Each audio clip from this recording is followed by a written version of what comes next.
great honor to be awarded this recognition, and I'm particularly gratified to share it with the founders of the Brooklyn for Peace organization, and multiply gratified to be here on the 30th anniversary of the organization. That's an achievement that can't be overemphasized. If you look around the country today, the number of people involved in serious forms of activism is actually quite substantial, quite large, and probably greater than at almost any time in recent years. But there are deficiencies. One of them is that they're scattered, both in space and in time. In time, because very few organizations have the kind of continuity and commitment that the Brooklyn for Peace group has had over these years. Scattered in space, in that people don't know each other. They may be working on the same things in the same community, but they have little contact, and that, of course, magnifies across the country. I give lots and lots of talks, but over the years I've come to feel that one of the most valuable aspects of these talks is simply that it brings people together in the same community, and people that don't know each other. They may be in different neighborhoods, maybe working on slightly different matters, but they're related, and this sometimes is a way to integrate them. The lack of the kind of scattering in time has another aspect. It means that there's no historical memory. People don't recall what happened in the past. Every action tends to begin from scratch with no understanding of what worked in the past, what failed, and why, how to do things, and so on. So the persistence of a group like this is of extreme significance. Another element of that kind of scattering through time is that we tend to forget what has happened in our own history. So if you take things that are very much alive today, they have deep roots. They've been happening over and over again through American history, meaning they're kind of deeply rooted in the institutional structure and the culture and so on. These are things we have to come to understand. So right now, for example, there's an obvious confrontation between many working people and immigrants. That goes right through American history, far back as you want to go.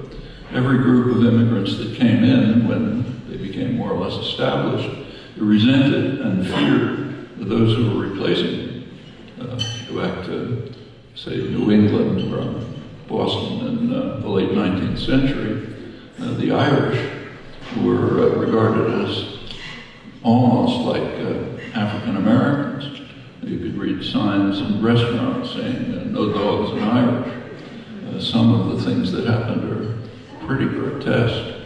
So, for example, the modern medical field of gynecology was developed by highly respected researchers and physicians. You can see their painted pictures, portraits of them on the halls of Harvard Medical School, who were able to develop the techniques because they could use live subjects. The live subjects were, of course, black women, but also Irish women. They were considered fair subjects. By the time the people from Eastern and Southeast Europe were Huns, they were condemned bitterly. One of the things that overcame this was a constant worker struggle. The great labor struggles of the late 19th century, 1990s, overcame the racist and other ethnic conflicts and brought people together to work for a common cause. It happened again in the 1930s with the organization of the CIO. The U.S. has had very significant popular democratic movements. The most important of all probably was the radical farmers movement in the late 19th century. Very significant movement developed in Texas, Kansas, quite radical positions, a huge movement. It began to create links with the great workers' movement, the Knights of Labor, which also had a pretty radical program and reached out to huge numbers of people. That was an opportunity for a real democratic, I can't say revival, because it would have been the first time in the United States. And it was crushed by force by the 1920s, after Woodrow Wilson's Red Scare. The populist movement, the broader farmers' movement, had been disintegrated. The labor movement was virtually destroyed. One of the great labor historians, late David Montgomery, has an important book with some title like The Fall of the House of Labor. He's referring to the 1920s, when the labor movement was virtually destroyed. Racist anti-immigration bills were passed for the first time. There had been Oriental exclusion bills, but the first real general racist immigration law was 1924, and that was to keep out Jews and Italians. It's kind of forgotten. One of the reasons why many Jews went to the extermination camps is they couldn't be brought in here. The United States had racist laws that blocked them. It was overcome finally, much too late for many millions of people. And it's reenacted over and over. Now, these are things we should know. All of you know, I'm sure, that there's a huge curse in the society right now of a criminalization of black life, a huge incarceration rate, way beyond anything else in the world, since essentially about 1980, just about the time this group was formed, largely a consequence of Ronald Reagan's pure racist drug laws. It's designed that way on pure racist grounds, from police action, kind of thing you saw in Ferguson recently, through sentencing, up till later policies, many of which Clinton instituted to keep people out of public housing and so on. Well, that happens to be a reenactment of what happened after the Civil War. It's very similar to there was a period after the Civil War, about a decade, when blacks had some kind of small chance to enter the society. That was over by 1877, when an agreement was reached between North and South to permit the South to criminalize black life. And that the familiar image is the chain gang, but it was all over. The mines, industries, a large part of the American Industrial Revolution is based on slave labor. Just as early U.S. development is based on straight slavery. Cotton, remember, was the oil of the 19th century, and its availability created the modern industrial society. You take a look at the history of American blacks. The first slaves came in 1619, that's 500 years. There's been a few decades, literally, during this time when African Americans had a kind of small chance to enter American society on somewhat equal terms. Scattered elements made it through, but I'm talking about the mass of the population. These are all things we ought to know. We ought to understand them. We've got to comprehend the nature of the adversary that peace and justice movements confront. This has always been, to an unusual extent, a business-run society. The American labor history is extremely violent. Hundreds of American workers were being killed right up through the 1930s, at times when nothing like that was heard of in Europe or Australia or other countries. Even right-wing Europeans were appalled to see the way American workers are being treated. And it comes with the assault. The labor movement did reconstitute itself in the 1930s very significantly. That's why we have a New Deal measures and so on. Right after the war, they came under attack, been a huge attack ever since. The labor movement has once again been substantially disintegrated. The left parties have largely disappeared, and that's the basic reason for the lack of continuity and the lack of historical memory that goes along with it. Well, these are all things that have to be overcome. And the persistence of a group like this, what Rusty called the instinctive commitment to effective activism over a long period, 30 years, that's of no small significance. If that can be expended more widely, we have a real chance to break through the massive problems that we face today. And those are not small. There are basically two huge shadows that darken everything we pay attention to or think of. One of them is what was in fact the immediate stimulus for the organization of this group, nuclear weapons. There are some things that should be remembered.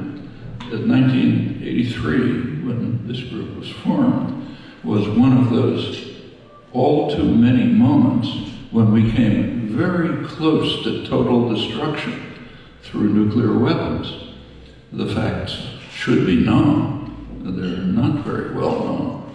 When Ronald Reagan came into office in the early 80s, one of his initiatives was to probe Russian defenses to try to determine what the Russians' defensive systems were. And there was a program, Able Archer it was called, to simulate nuclear attacks against Russia by air and sea to try to elicit a Russian response. Well, it turns out the Russians, now that Russian archives have come out, we know that they took it pretty seriously. Unlike the United States, Russia was quite vulnerable. And this was at a time when Pershing missiles were being installed in Europe with 5 to 10 minute flight time to Moscow. And a very warlike rhetoric on the part of the Reagan administration. What we call Star Wars is understood on all sides to be a first strike weapon. Everyone understands that. Strategic analysts on all sides. The current versions, again, are understood that way.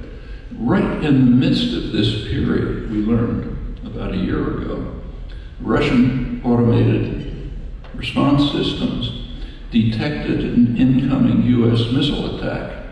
Our systems make hundreds of errors. They're aborted by human intervention, which has maybe a couple of minutes to stop sending of nuclear weapons, which ends everything. The Russian systems are undoubtedly less sophisticated than ours. They did report, the automated systems did report an ongoing missile attack right in the midst of all of this. The protocol is for the information to be given to a particular human being, whose name happened to be Stanislav Petrov, and he's supposed to hand it over to the high command, which then sends a counterattack. He decided not to transmit the information. Literally, that's why we're alive. Literally. That's 1983. That kind of thing has happened repeatedly. We're still on the verge of similar things. The Obama administration has announced a $1 trillion program for the next couple decades in upgrading nuclear weapons. The threats, the confrontation, US-Russian confrontation is not small. These kinds of things could happen again. The other major threat, and a very serious one, is environmental catastrophe. It's imminent. We can't go on like this much further. It's within a couple of decades. The problem has to be dealt with seriously. It's not. The major energy corporation, ExxonMobil, really recently just announced that they're going to devote all of their resources to what the business press calls a laser-like commitment to extracting every drop of fossil fuels out of the ground. It's well understood that most of that must remain in the ground or we're really sunk. Chevron, another major corporation, had a renewable energy program, a small program, pretty profitable, but not as much as fossil fuel extraction, so they've abandoned it. and are now fully committed to fossil fuel extraction. You read the business press, say the business section of the New York Times, repeatedly, the euphoric articles about the fact that the United States is now rapidly increasing its fossil fuel production. It's becoming the world leader. We're beginning to export oil and diesel fuel abroad. We'll become the Saudi Arabia of the 21st century, under 10 feet of water by the time it's over. There is a mention occasionally of a problem, one story in the Times, New York Times, a couple of weeks ago, which was gloating about the great oil production. Also pointed out, incidentally, that this is reducing prices, which is a wonderful thing, because people can drive more and use more electricity and so on. Another story in the Washington Post reported that the sale of Hummers, basically tanks, which was dead for a long time, is now increasing. Wonderful thing, sign of prosperity. Now, the Times story did mention one problem, which it actually described as catastrophic if it occurs. There might be an oil glut. There might be too much oil. That's the world we live in, and it's deeply rooted in institutional structures. Like, you can't really blame the CEO of ExxonMobil for trying to destroy the world. They have a legal obligation to do it. Literally. I mean, it's a legal requirement for the CEO of a corporation to maximize profit and market share. If this particular individual doesn't do it, he'll be kicked out and somebody else will come in who will. These are institutional problems, not easy to dismantle. If we can go on and on. If you look at popular attitudes, a very important fact is that the public is opposed to these things. This is true in international affairs. Like, this considerable majority of the public thinks that the United States should not take the initiative in international crises. It should leave it to the United Nations, which is our legal commitment, in fact. And there's even a small majority in favor of abandoning the veto at the Security Council and just following general opinion, even if we don't like it. A large percentage of the population, overwhelming majority, thinks that the environmental crisis is serious and we have to do something about it. These voices don't influence policy, and we have to ask why. There's several reasons, and they're hard to deal with. They're not going to be easy to overcome. One reason is that we simply don't live in a functioning democracy. Take a look at academic political science literature. It shows very convincingly that about 3/4 of the population, lowest 3/4 on the income wealth scale, have absolutely no influence on policy. Their political representatives simply disregard them. There's no correlation between their goals and their interests and the policies pursued. And as you move up the ladder, you get a little bit more influence. And when you get to the very top, which, as Partha said, is a fraction of 1%, they basically set policy. Well, under those circumstances, it doesn't really matter much what people think. This last election had the lowest participation since the middle of the Second World War, where people weren't voting for lots of reasons. Nobody's analyzed exactly why, but I think a fair guess is that without reading technical articles, people are well aware of the fact that it doesn't matter what they think. Nobody's going to pay attention to them anyway, so why bother? There used to be a quip in the United States, I think it goes back to C. Wright Mills, that the U.S. is a one-party state, the business party, with two factions, Democrats and Republicans. That's not true anymore.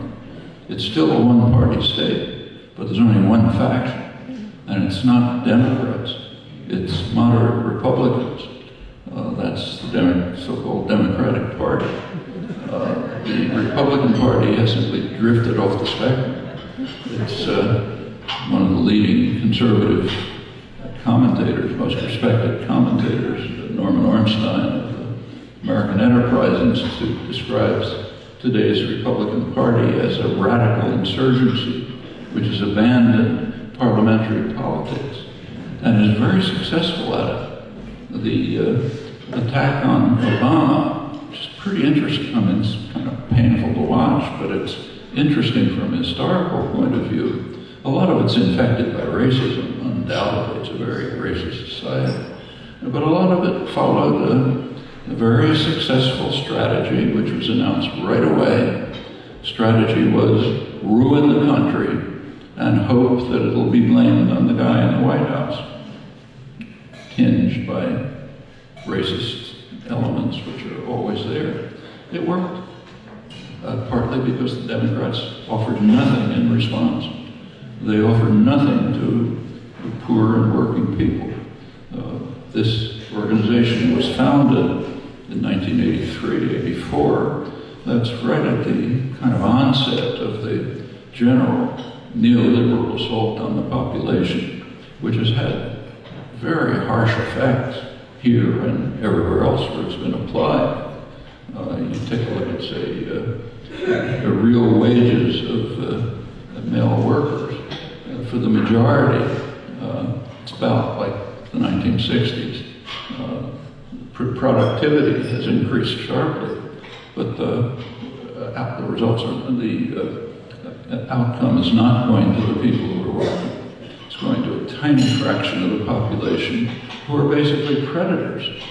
The financialization of the economy has created an enormous power in the hands of financial institutions, which for the most part are destructive to the economy.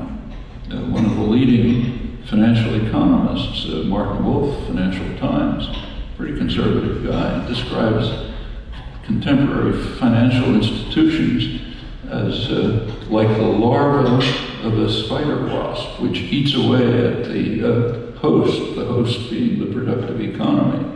There was a recent study of the IMF of the 6 leading American banks, which found that their profits derive almost entirely from the government insurance policy.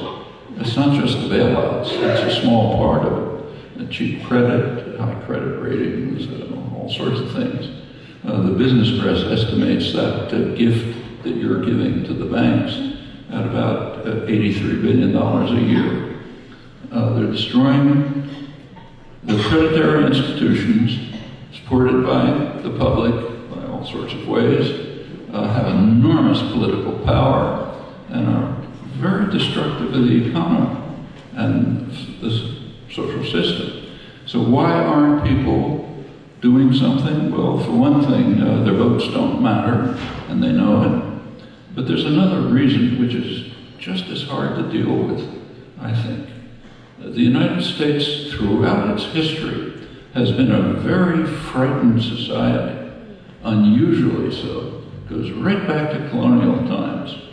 So you read, say, Thomas Jefferson, who, slave owner, of course, but did sometimes say we should do something about emancipation of slaves. But he said there's a real problem. He said the slaves have 10,000 reminiscences. They know the torture that we've imposed on them, and they might strike back. So we're in trouble. That right through American popular literature, you see tremendous fear of Native Americans who were exterminating, might fight back, slaves who might remember what we've done to them, which is hideous, and react.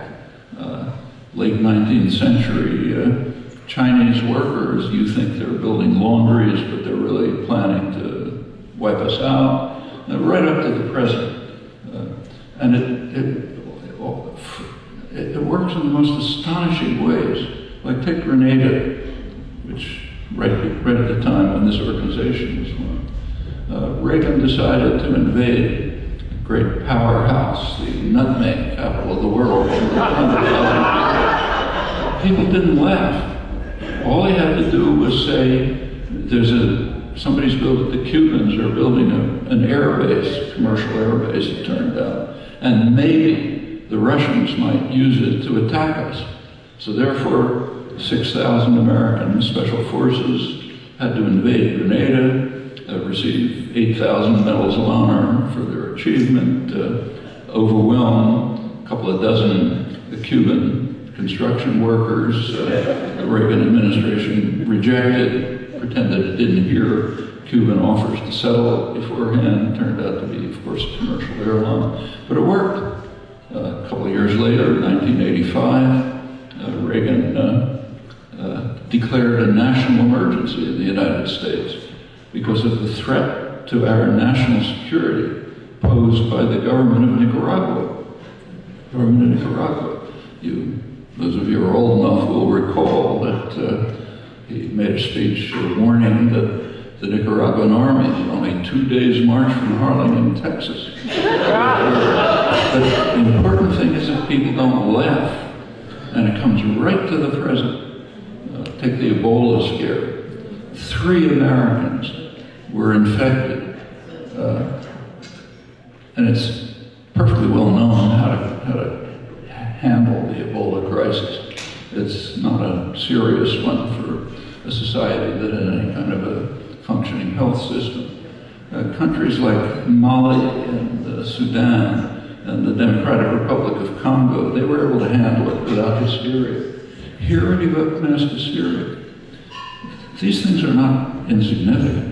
It means that doesn't matter what people think, anytime that the political leadership, and of course the media chime in right away, and the intellectual community, anytime they announce we're under threat, we're about to be destroyed, people huddle under the umbrella of power.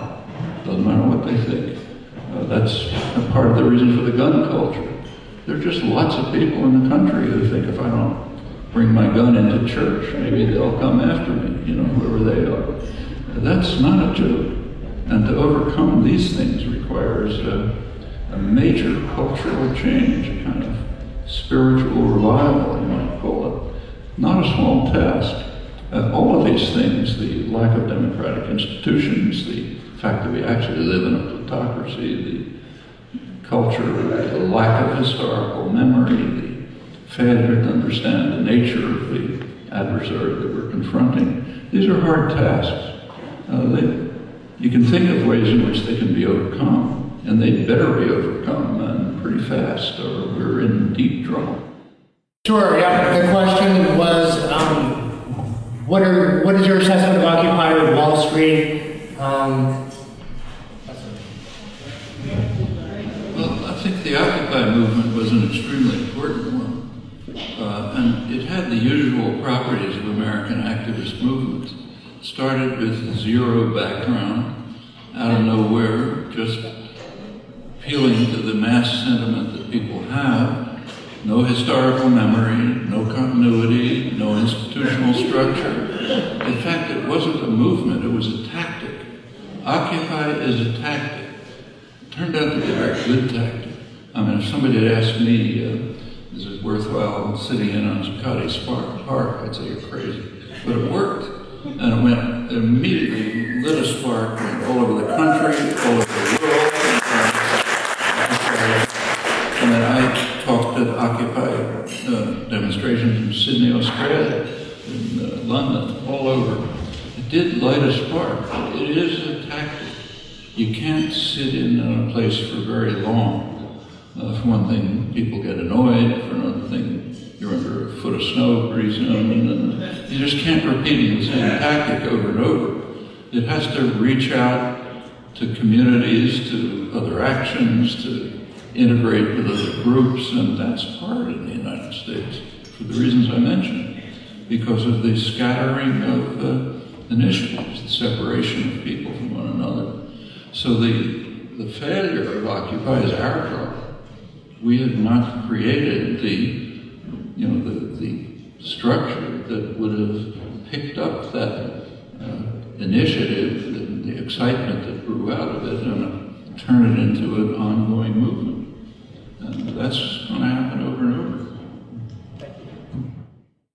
So the question was, what do you see as the strengths and weaknesses of the climate movement, and what is your assessment of what's been happening in Ferguson? Well, let's start with the last. And what's happening in Ferguson is a reenactment of 500 years of American history. Goes back to 1619. Slaves were brought over, they were tortured, terrorized, and treated hideously. You want to know how they were treated? Take a look at this morning's New York Times. There's a very evocative article on ISIS and how it treated Yazidi prisoners. That's American history. That's the way our African American population was treated. Worse than that, in fact. And for a long period, in fact, as I said, there's only a few breaks in it. Militarization was one of the techniques of crushing the slave movement and everything that followed from it. Now it's incarceration and militarization of police. We're reenacting 500 years of American history. You have to understand that. And that's hard to deal with, but it has to be faced seriously. You can argue about the details of what happened in Ferguson, but the background and the general framework is hideously clear. It should be perfectly obvious to anyone who knows anything about American history. It's with us all the time. As far as the climate movement is concerned, it's like take the great march in New York, Manhattan, a couple 100,000 people in the streets protesting, demanding that something be done about the urgent problem of climate change. That was really important. What was the follow-up? That's the question. What do you do afterwards? The demonstrations make a lot of sense when they are part of ongoing movements. So take, say, the anti-Vietnam War movement. There were periodic demonstrations that individually they didn't do much, except encourage people to keep going on. But they were very important because they did send a signal to the power brokers, and they also encouraged the participants to do more. And they were doing lots of things. But that's the usual problem. We have to follow up on these things. Incidentally, the very day of the march in Manhattan, if you look at the press, there was a report from the International Climate Monitors that for the last year for which there was data, 2013, emissions had increased 2.3%. In the United States, 2.9%, reversing an earlier change. Same day, the Journal of the American Medical Association came out with a report estimating that the number of over 90-degree days in New York was going to triple in the next couple of years, with devastating effects in other parts of the world. Like in Bangladesh, it means hundreds of millions of people die. Now, all of this the same day as the climate march. Well, these things are going on. We have to have ways of dealing with it. And they're not trivial. It can be done. Now, there are countries that are doing things. Like Denmark, for example, is moving towards pretty near full sustainable energy. Germany, which is the most successful economy in the world by any measure, is moving substantially towards sustainable energy. We are undermining those efforts. You take a look at the business press again. One of the things they're exultant about is that now that the United States is producing a huge mass of cheap energy, we can undercut European manufacturing because we have lower costs. So we will drive them to back away from their efforts to create a world in which our grandchildren can survive. And that is reported with euphoria.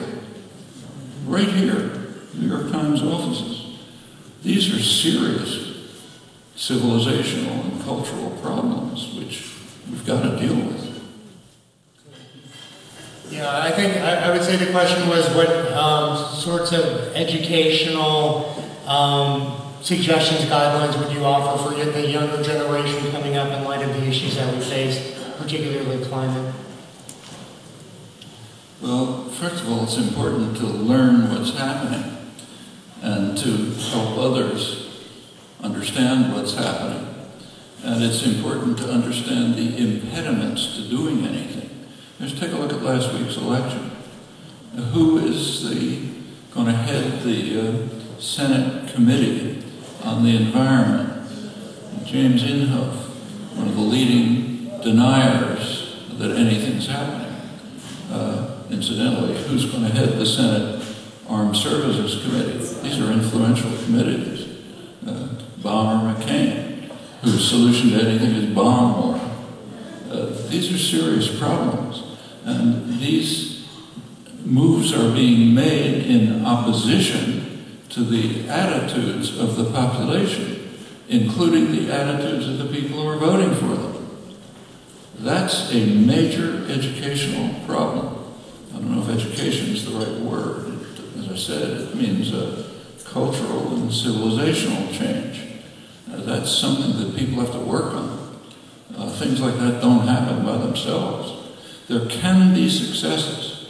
In fact, there are major successes in recent years that we can learn from. So take, say, the last 50 years. I mean, in many ways, it's a more civilized country than it was, say, 50 years ago. So take my university, MIT.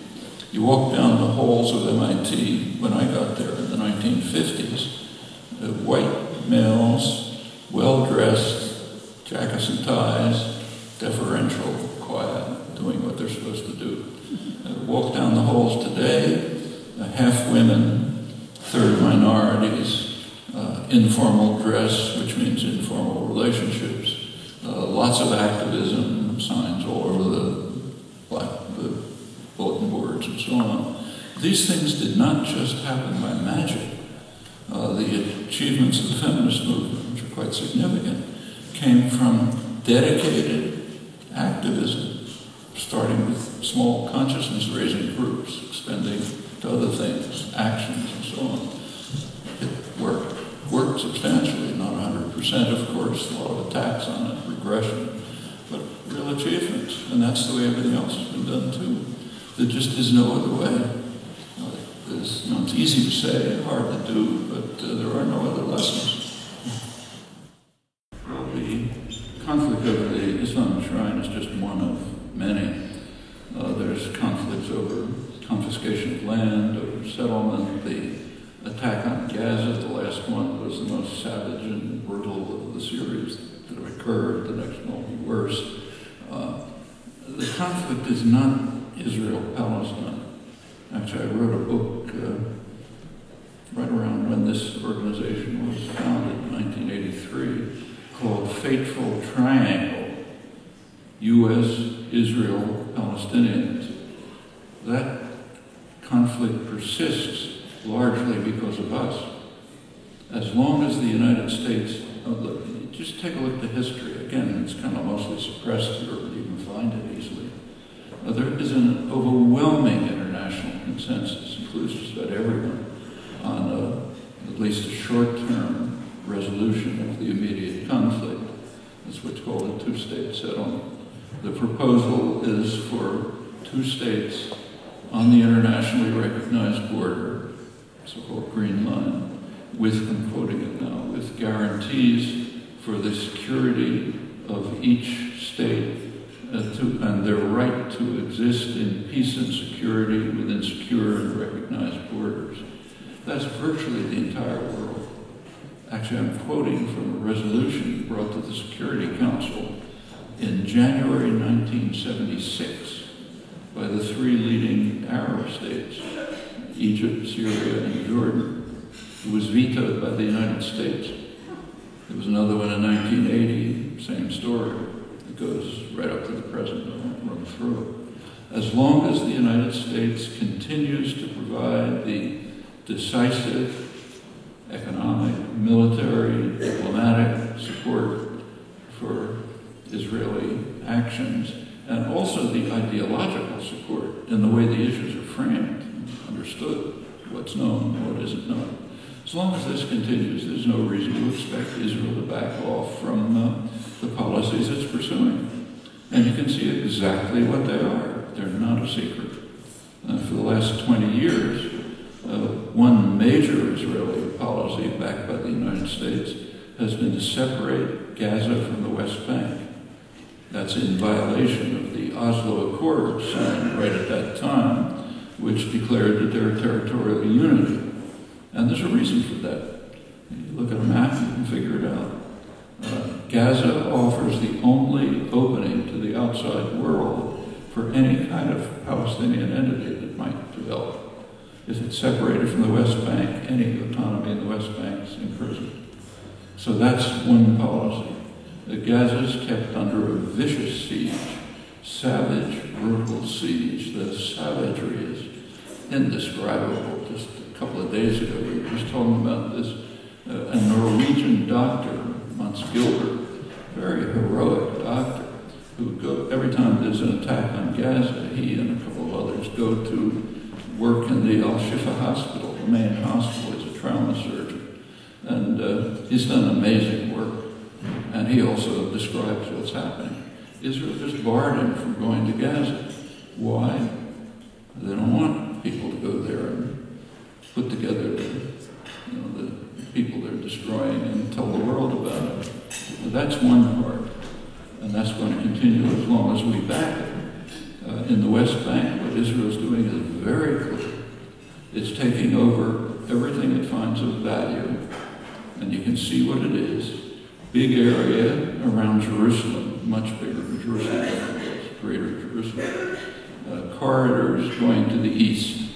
There's one right to the east of Jerusalem, cuts all the way through practically to Jericho, bisects the West Bank. A lot of that was built under Clinton, clear purposes. Bisecting the West Bank, a couple of other corridors up north, which bisect more areas, taking over the Jordan Valley, kicking out the inhabitants, building settlements that imprisons what's left, taking over everything within the so-called separation wall, which is of course illegal. Israel, like all of these actions are illegal, recognized to be illegal by the whole world. But they go on, and they'll go on as long as we back them. End result will be a kind of a greater Israel, including the areas I just described, heavily settled.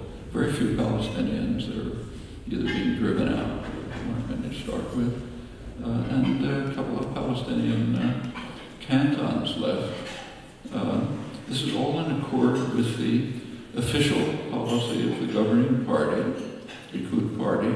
Official program says there cannot be any Palestinian self-determination west of Jordan. Actually, if you look at their founding document way back, it says that what's contemporary Jordan is also part of the land of Israel. Well, that they can't quite manage. There's every reason to expect this to go on as long as you and I allow it. And that's what it comes down to. American policy is decisive in this respect. And there's no reason, it's not graven in stone. It can change. It's changed in other cases. Changed in the cases. Take South Africa, which people use as an analogy. The United States, Ronald Reagan, who was an extreme racist, was the last defender of apartheid. The whole world had turned against it. Reagan was actually overriding congressional vetoes. And when they were passed over his veto, he disregarded them anyway. The U.S. continued to support the terrorist army in Angola, the South African-backed terrorist army, even after South Africa had backed off from it. Nobody else in the world was supporting it. The U.S. did finally change its policy. There are a lot of reasons for that. I'll go into it, but it did finally. And that apartheid ended, not a marvelous solution by any means, but it's a victory. And there are other cases. This is an extremely powerful country. John Quincy Adams, 200 years ago, described the United States as a dangerous nation. dangerous to anybody who's nearby. Obviously dangerous to the indigenous population, virtually exterminated. Dangerous to the slaves. Dangerous to Spanish Florida, which the U.S. conquered. Dangerous to Mexico. The U.S. conquered half of Mexico. That's why I have Spanish names in all the cities in California, New Mexico, and so on. Dangerous to Canada. The U.S. invaded Canada several times. It was beaten back by the British. Later on, it was dangerous to the Philippines, and Cuba, and Puerto Rico, and wherever it reached. It's a very powerful country, and power carries danger. It's also a very frightened country. Like, why, when the United States has, you know, maybe 1,000 military bases around the world, they're all called defense.